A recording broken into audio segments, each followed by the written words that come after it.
दारुगड बये दारुगड फुगाई फू फुगडी फू फुगाई फू फुगडी फू फुगाई फू झिम्मानी फुगडी घालूया भारी अंगणी दारी भाऊजी घरात येणार सुसाट घेऊन पैठणी अय्या मोर किती छान दिसतोय अंथरुळा उडवूनी खेळ खेळूया बहिणी बाईचा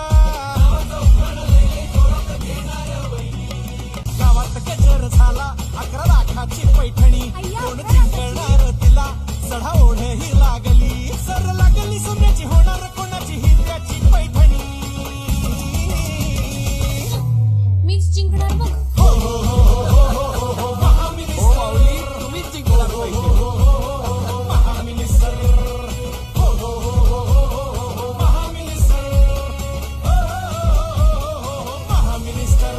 लाइफ इज़ रोलर कोस्टर। ज़िंदगी है तो उतार चढ़ाव है, कभी खुशी कभी गम, हार है तो जीत है और हार के जो जीतता है उसे बाजीगर कहते हैं। आज हम ऐसे ही एक बाजीगर से मिलने जा रहे हैं जिन्होंने लाइफ में कठिनाइयाँ होने के बावजूद इंजीनियरिंग, MBA और जर्नलिज़म की डिग्रियाँ हासिल की हैं। आज वो महाराष्ट्र में इवेंट इंडस्ट्री के नामांकित प्रोफेशनल एंकर और सेलिब्रिटी मैनेजर है। उन्होंने रितेश देशमुख, जेनेलिया, सोनाली कुलकर्णी, सई तामनकर, किशोरी शहाणे, प्राजक्ता माळी, प्रिया बापट ऐसे अनेक सेलिब्रिटीज़ के साथ काम किया है और हास्य जत्रा, चला हवा येऊ द्या ऐसे बड़े बड़े शोज में भी एंकरिंग की है। Today on our episode we have the magnetic personality RJ Akshay. Hello Akshay, माझ्याकडून आणि संपूर्ण कुलकर्णी कुटुंबियांकडून तू यशाची शिखरं गाठशील याच्यात आमच्या मनात बिलकुल शंका नाही. नमस्कार, मी आरजे अक्षय. आज क्रांती रेडेकर मॅडमच्यासोबत कार्यक्रम केला. मॅडम, कसं वाटलं? मला खूप छान वाटलं. आज मी आरजे अक्षयला अनेक वर्ष ओळखते. ही काय आमची नवीन ओळख नाही आणि अनेक इव्हेंट्स मी आरजे अक्षय बरोबर करत आले आहे. फक्त मला एक नेहमी असं वाटतं की आरजे अक्षय असला की कसलंच टेन्शन बाळगायचं नसतं. मंग बस की ग लवकर मारूया स्टार्टर जाऊ माझ्या बुलेटवर ब्रुम ब्रुम ब्रुम ब्रुम ब्रुम ब्रुम ब्रुम ब्रुम ब्रुम ब्रुम ब्रुम.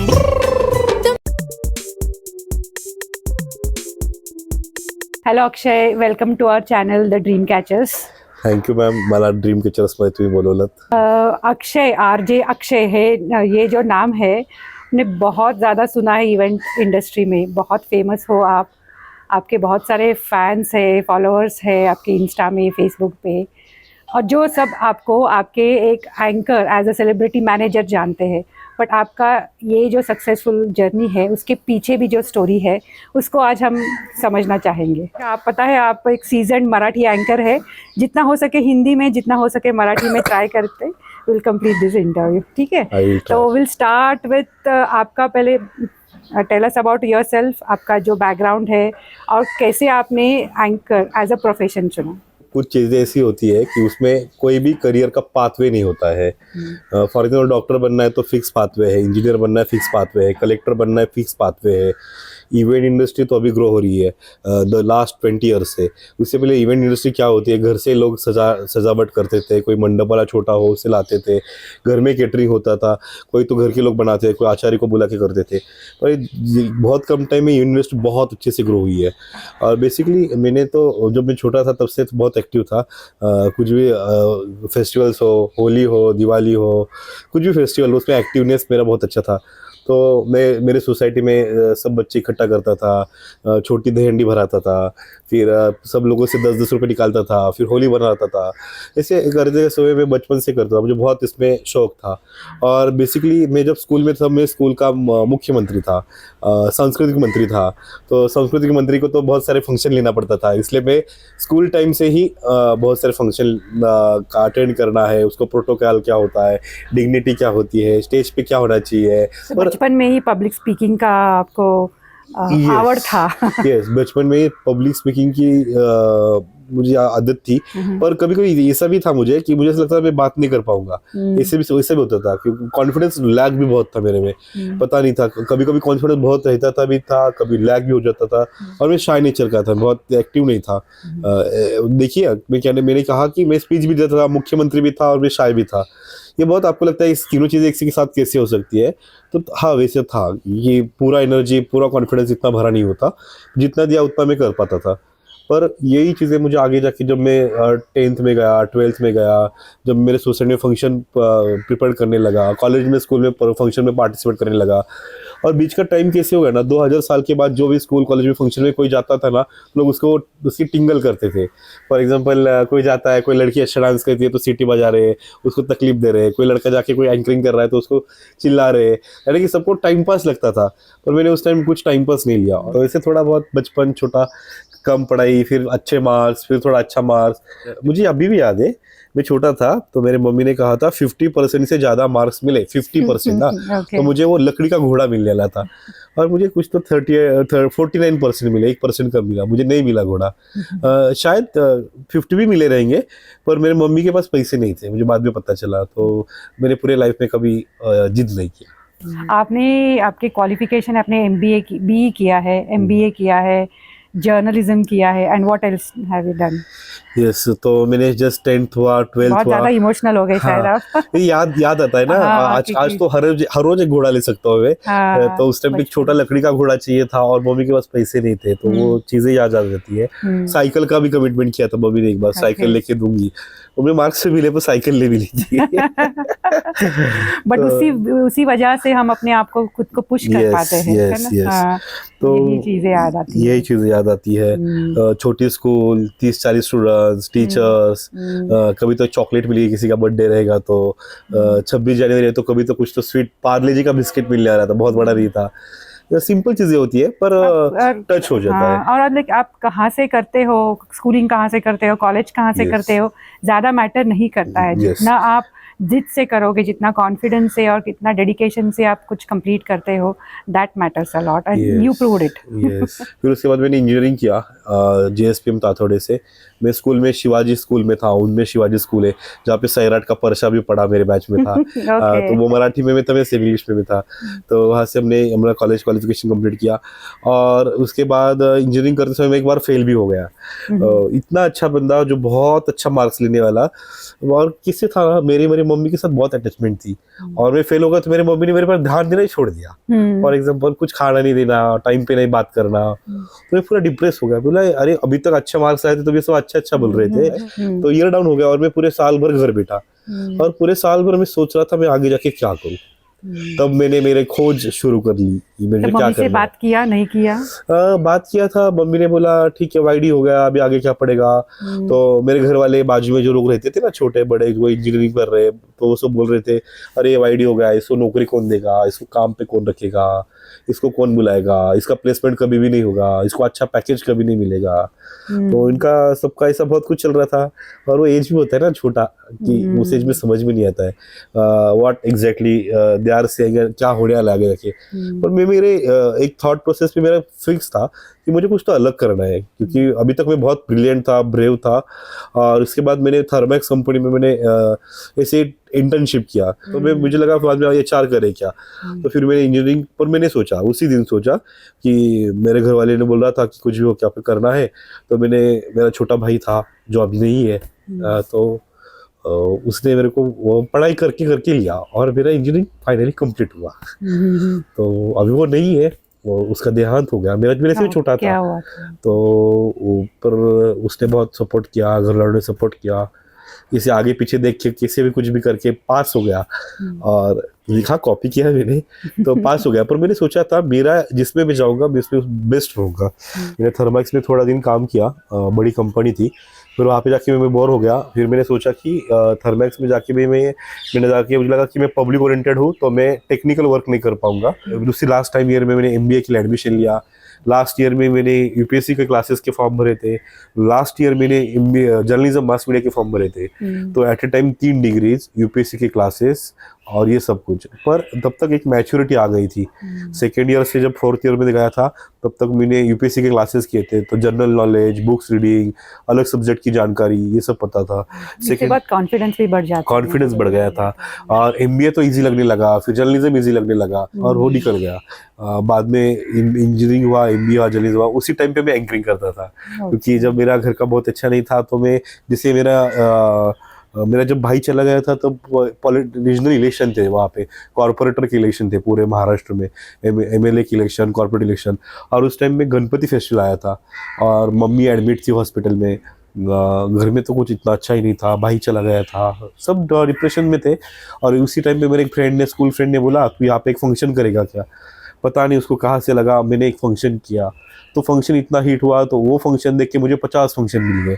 फिर मैंने सोचा अरे 2 घंटे काम करके मुझे 5,000 मिल रहे, तो देखो दिमाग ऐसे ही होता है। तो फिर मैंने उसी दिन से आज तक, एक्चुअली मैं यूपीएससी का प्रिपरेशन कर रहा था, मुझे तो 21 और 24 इसके पहले IAS बनना था, कलेक्टर बनना था, IPS बनना था। फिर मैं थोड़ा मेरा वो भी, मैंने बहुत सारे फ्रेंड्स कलेक्टर, पुलिस कमिश्नर, जज फ्रेंड्स नज़दीक से देखे थे। मैं बोला उधर जाके, तो उधर भी मेरा नेचर सूट नहीं होने वाला था कि वहाँ पे भी बांदिल की होती है, वहाँ पे सिस्टम होती है, आप डिस्ट्रिक्ट नहीं छोड़ पाते हो। और मैं बहुत एक्सट्रोवर्ट हूँ, आज मैं पुणे में हूँ, कल दिल्ली में हूँ, कल अमेरिका में हूँ, ऑस्ट्रेलिया में हूँ, कहीं पे भी चला जाता हूँ जहाँ मुझे अच्छा लगता है काम के लिए। जब आपने एंकरिंग एज अ करियर चुना तो आपके पेरेंट्स का रिएक्शन कैसा था? जब क्योंकि आपने MBA किया है और ये सब करने के बाद एक जॉब करने छोड़ के आपने एंकरिंग चूज़ किया, और पेरेंट्स को लगता है कि जॉब सिक्योरिटी उसमें है बट इसमें जॉब सिक्योरिटी नहीं है। बहुत अच्छा क्वेश्चन है मेरे लिए। मेरे घर पे मेरा एक फ्रेंड है जो डॉक्टर MBBS है, उसको 1.5 लाख सैलरी था, उसकी मम्मी आई थी, इसे शाम का 6 बजे का टाइम था। और उसकी मम्मी ने, मेरी मम्मी ने उसको पूछा अरे क्या ऐसे ही घूमता रहता है माइक लेके, ऐसे ही माइक लेके घूमता रहता ही है, इसे बोला। तो मेरा दिमाग 10 मिनट के लिए बंद हो गया। मैं बोला घर में जो परिस्थिति है, इकोनॉमिकली स्टेबिलिटी नहीं है, इसलिए मैं आज 2-5 हज़ार जहाँ मिले वहाँ पे जाके काम कर रहा हूँ और मैं लाके घर चला रहा हूँ। और मेरे घर वाले सोच रहे कि इसने जॉब करना चाहिए जहाँ पे मैं सेटिस्फाइड नहीं हूँ। तो मैंने थोड़े टाइम के लिए कुछ नहीं बोला। मेरी मम्मी ऐसी भी बोली वो आंटी को कि इसकी जब शादी होंगी तो लोगों को क्या बोलेंगे, ये बंदा क्या करता है, माइक लेके घूमता है, क्या बोले पब्लिक को। मैंने कुछ नहीं बोला उस टाइम, मैं चुप रहा। तो मुझे पता नहीं, उसके बाद मैंने मेरी मम्मी को हेलीकॉप्टर में बिठाया, बड़े बड़े शो में लेके गया, मैंने उनको बहुत सारे गिफ्ट्स दिए। और घर की परिस्थिति बहुत नाजुक थी क्योंकि छोटी सिस्टर को 7,000 पे था, पापा तो ट्रक चलाते थे, उनको 15,000 10,000 पे मिलता था, और घर के बहुत सारे खर्चे थे, छोटी बहन पढ़ती थी, सब लोग। तो मैंने उसी टाइम सोचा कि एंकरिंग नहीं छोड़ना है। तो साइमल्टेनियसली UPSC की क्लासेस, MBA, जर्नलिज्म और साइमल्टेनियसली एंकरिंग करते हुए मैं मेरे कॉलेज के टाइम में चला हवा का एंकरिंग करता था। मैंने 4-5 शो किए थे। यानी आप जो बहुत सारे महाराष्ट्र का सबसे अच्छा शो जो है चला हवा, उसका जो एंकर नीलेश साबळे सर, वो नहीं आते थे बाहर इवेंट के लिए ज़्यादा करके, और उसी टाइम मुझे स्कोप मिलता था। पता नहीं कहाँ से स्कोप मिल जाता था और मैं उसको रॉक कर देता था। एज भी कम था, 22-21 साल का था, तो मुझे वो कॉन्फिडेंस शोज और ये मिलता था। उसी टाइम पे मैंने रेडियो सिटी पे 91.4 पे पालकी जा रही थी और मैंने पालकी के लिए कवरेज के लिए मेरे को पूछा गया कि आप आनंदी से लेके पंढरपुर तक पालकी कवर करोगे क्या, क्योंकि जर्नलिज्म किया था तो वहाँ से कनेक्ट था। तो मैंने RJ बोल के रेडियो सिटी के लिए पालकी जॉकी बोल के काम किया, तो उससे कॉन्फिडेंस बढ़ा। तो इसीलिए आपका नाम वो RJ अक्षय आ गया। ओके। अभी तक सब पैसे के लिए चल रहा था। तो बेसिकली जब मैंने स्टार्ट किया था 2,000 रुपये मिलते थे, 3,000, फिर मुझे 5,000 मिलने लगे, फिर 10,000, अभी 15,000, अभी 50,000, अभी 1 लाख, अभी 2 लाख। तो जब मैं रेडियो में था तो कुछ सेलिब्रिटी से कनेक्ट बढ़े थे, तो उसमें सेलिब्रिटी मैनेजमेंट मैंने चालू किया। एक्ट्रेस को लेके जाएंगे साथ में इवेंट में, उसको पैसे देंगे, मेरे को ब्रांड्स मिलने लगे, कनेक्ट्स बढ़ने लगे। ऐसे करते करते अभी मैंने महाराष्ट्र में कम से कम 5-1 हज़ार शो किए रहेंगे। और हर इवेंट्स में क्या क्या टाइप्स के आप इवेंट करते हैं? बेसिकली कुछ लोग रहते हैं कि वो एक ही टाइप के इवेंट करते हैं। कॉमेडियन तो कॉमेडी करता है, कोई एंकर तो सिर्फ एंकर शादी में स्वागत ही करता है। मैं कुछ भी दो, मुझे दिवाली पहाड़ दो, सुबह कोई भक्ति गीत का फंक्शन है, मुझे हास्य यात्रा दो, मुझे किड्स कार्निवल दो, मुझे दिवाली कुछ भी दे दो, चला हवा दो, हास्य यात्रा दो। अभी तो मैं ऐसा हूँ ना, मैं बोल दूंगा ना कि 8 दिन में 1 लाख पब्लिक लेके आऊँगा, तो मैं स्टैम्प पेपर पे लिख के देता हूँ लोगों को। इतना मेरा कॉन्फिडेंस है, इसलिए तो लोग मुझे बुलाते हैं। बहुत ही इंटरेस्टिंग जर्नी है आपकी। सेलिब्रिटी मैनेजमेंट के साथ कैसे जुड़ गए आप? सेलिब्रिटी मैनेजमेंट क्या होता है, कोई भी फेमस पर्सनैलिटी लोग उनको बुलाना चाहते हैं और लोगों के पास नंबर नहीं होते हैं, तो लोग ढूंढते रहते थे। पहले इतना ये नहीं था, कॉम्पिटिशन नहीं था। अभी कोई उठता है, सबके पास हीरोइन के नंबर है, कोई किधर से कॉल लगाता है, किधर से बुलाता है और कॉन्फ्लिक्ट करके रखता है। जब मैंने स्टार्ट किया था 10 साल पहले, मैं क्या करता था, मैं खुद जाता था और कोई अच्छे एक्ट्रेस लेके जाता था साथ में इवेंट के लिए, क्योंकि एटलीस्ट उसको मॉब इकट्ठा हो, अच्छा इवेंट हो और लोगों को भी चाहिए रहता था। तब हम 2-3 लोग ही करते थे, तो उसमें मेरे को लोग अच्छे से प्रेफर करते। अभी तो सेलिब्रिटी शो करके खुद ही सेलिब्रिटी बन गए लोग, हमारे होल्डिंग लगा रहे हैं अभी। कल ही आपका पूरे पैठणी का तो खेल तो बहुत फेमस है, मैंने बहुत देखा भी है आपके Yes, होर्डिंग्स वगैरह yes. बहुत। पैठणी के फंक्शन तो बहुत लोग करते हैं, पर मैंने क्या किया है, पैठणी के फंक्शन में लोगों को जो मैसेज देना चाहिए, क्योंकि लेडीज लोग बाहर हर रोज नहीं आती है, अलग अलग लाइफ में वो पूरे व्यस्त होती है, तो जब वो कभी तो साल में कोई तो पॉलिटिकल इवेंट आता है तब वो सब लोग इकट्ठा हो जाते हैं। टाइम मिलता है 2 या 3 घंटे का, 3 घंटे में हम क्या कर सकते हैं?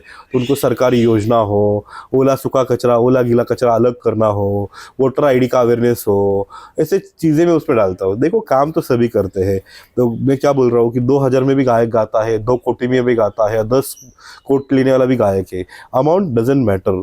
आप जैसे बहुत सारे एस्पायरिंग एंकर्स हैं जिन्होंने अपना जर्नी अभी स्टार्ट किया है, या those who are extroverts like you, उनको भी ऐसे लाइफ में कुछ करना है, तो उनके लिए आप क्या एडवाइस देना चाहोगे? इस सेक्टर में आने वाले सभी को यही कहना चाहूँगा, जब हम इस सेक्टर में काम कर रहे हैं तो हमें 2 चीज़ें की याद रखना चाहिए। पंक्चुअल रहना चाहिए, टाइम मैनेजमेंट होना चाहिए, हाँ बोला तो हाँ, ना बोला तो ना, ये होना चाहिए, तो ही हम आगे बढ़ पाएंगे। दिन के 50 कॉल रहते, 50 शो तो दिन में नहीं कर पाएंगे। फॉर एग्जाम्पल अमिताभ बच्चन कौन बनेगा करोड़पति कर रहे, तो वो नाटक नहीं कर पाएंगे, वो स्ट्रीट प्ले नहीं कर पाएंगे, तो उन्होंने जो पकड़ा है वो एक ही करके वो उसको रॉक कर रहे। तो मैंने अभी तक तो पैसे के लिए जितना था, थोड़ा सेट होने के लिए मैंने पहले ही सोचा था टीवी पे नहीं जाना है, बड़ा नाम तुरंत हो जाएगा। आज मैं टीवी पे चला जाऊंगा तो मुझे बहुत लोग पहचानेंगे, सेल्फी निकालेंगे, तो मेरी बैकबोन लाइफ क्या है वो भी इंपॉर्टेंट होती है। अभी तक मैं इसको करियर नहीं देख रहा हूँ, मुझे पता नहीं मैं क्या कर रहा हूँ, हर रोज मेरा नया है। आज इसका फोन आता है, उसको इसका फोन आता है, कभी किसका फोन आता है। पहले तो ऐसा लगता था ये लोग मुझे पहचानते कैसे हैं, तो इधर से उधर से अभी लोगों से ख्याति बढ़ने लगी है। कभी ये सीएम का कॉल आता है, कभी डीसीएम साहब का कॉल आता है, कभी कलेक्टर साहब का कॉल आता है, कभी मिनिस्टर से कॉल आता है, कभी एक्ट्रेस से कॉल आता है। ये सब कहाँ से आ रहा है? ये पॉजिटिविटी, ये पेशेंस, ये true work towards event. So what message would you like to give to the viewers? मुझे यही मैसेज देना है, आपको कहीं पे भी करियर करना है, एक तो आप अपने खुद के थॉट पे स्टेबल रहिए। एजुकेशन इज़ मस्ट, मुझे ऐसे लगता है कोई सेक्टर में करियर करो। आपको चाय की दुकान डालनी है, एजुकेशन करके डालो, वो चाय की दुकान बहुत अच्छी चलेगी। आपको कुछ भी करना है, education is a must prior thing. आप कहीं से भी पढ़ो, मराठी स्कूल, इंग्लिश स्कूल, कहीं से भी जाओ, कहीं पे भी पढ़ो। सेकेंड थिंग, आपको जिस सेक्टर पे जाना है उस सेक्टर के लोगों के साथ फ्रेंडशिप बढ़ाओ। फॉर एग्जाम्पल अभी मुझे टीवी पे जाना है तो टीवी वाले लोगों के साथ फ्रेंडशिप बढ़ानी चाहिए। मेरे को पॉलिटिशियन में जाना है तो मैं पॉलिटिकल लोगों से कनेक्टिविटी बढ़ाना चाहिए। मुझे आर्किटेक्ट बनना है तो आर्किटेक्ट फ्रेंड्स से कनेक्टिविटी बढ़ाना चाहिए। ये अपने को पहले से ही करना चाहिए, तो इनडायरेक्टली अपने में वो प्रगति हो जाती है। तो हमें सभी छोटे, पता नहीं कौन कौन देखेगा इस वीडियो को, आई डोंट नो कितना व्यूअर्स होने वाला ये भी पता नहीं है। आपका इतना इंटरेस्टिंग जर्नी है, definitely you have so many followers who want to listen to you कि आपकी जर्नी कैसी थी और कैसे आप यहाँ तक पहुँचे। हाँ, फॉलोअर्स कब तक होते हैं? फॉलोअर्स का भी एक ये होता है ना, हाँ आज ये कर रहा है, वो आज वो कर रहा है, इसलिए लोग फॉलो कर रहे हैं, पर हम अंदर से तो स्टेबल है। आप भाग्यश्री मैम, जिनका ये चैनल है, बहुत अच्छा चैनल है, सब्सक्राइब कीजिए। खास जो लेडीज़ है जो पूरा इंटरव्यू सुनेंगे ना, तो उन्होंने अपने बच्चों को इंटरव्यू दिखाना चाहिए, जो अभी अब ग्रोइंग है, जो 10th में, 12th में, 5th में, जिनको थोड़ा समझ में आता है, तो वो जब ये इंटरव्यू देखेंगे, मैं नहीं कहूँगा सब लोग इवेंट में आ जाओ, मैं नहीं कहूँगा कि सब लोग इस सेक्टर में जाओ, उस सेक्टर में जाओ, पर मैं जरूर कहूँगा जब इस सेक्टर कोई भी जर्नी होती है ना, तो जर्नी में टॅकल्स कितने होते हैं। आजकाल कुठल्याच गोष्टीची ख्याती नाही आणि कुठली शाश्वती राहिलेली नाही, म्हणूनच प्रत्येक दिवस, प्रत्येक नवीन दिवस असं म्हणावं लागेल। New day, new you. Thank you RJ Akshay, आप इतने बिजी होने के बाद भी हमारे लिए आपने टाइम निकाला और हमारे साथ आपकी जो स्टोरी है वो शेयर की। हमारे तरफ से dream catchers, thank you for lovely gift.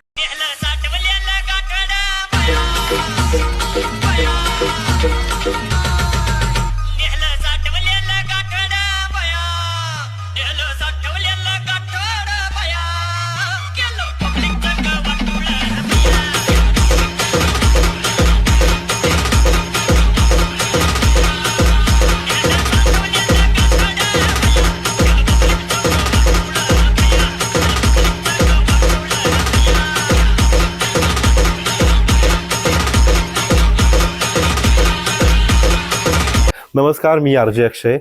जगात फिरत असताना पार्लेजी 4 रुपयाला, सोन्याचा तोळा फिक्स, कुठेही गेला की जागा स्क्वेअर फूटवरती मिळते। तुम्हाला जाईल तर फ्लॅट घेताय, तुम्हाला तो स्क्वेअर फूटवर मिळतो। या सगळ्या गोष्टींच्या किमती फिक्स आहेत की हो. मग कुठेही गेल्यानंतर कलाकारांच्याच बाबतीत किंवा इव्हेंटवाल्याच्याच बाबतीत ह्यात ते पण करून टाका, हे सुचतंच कसं हो.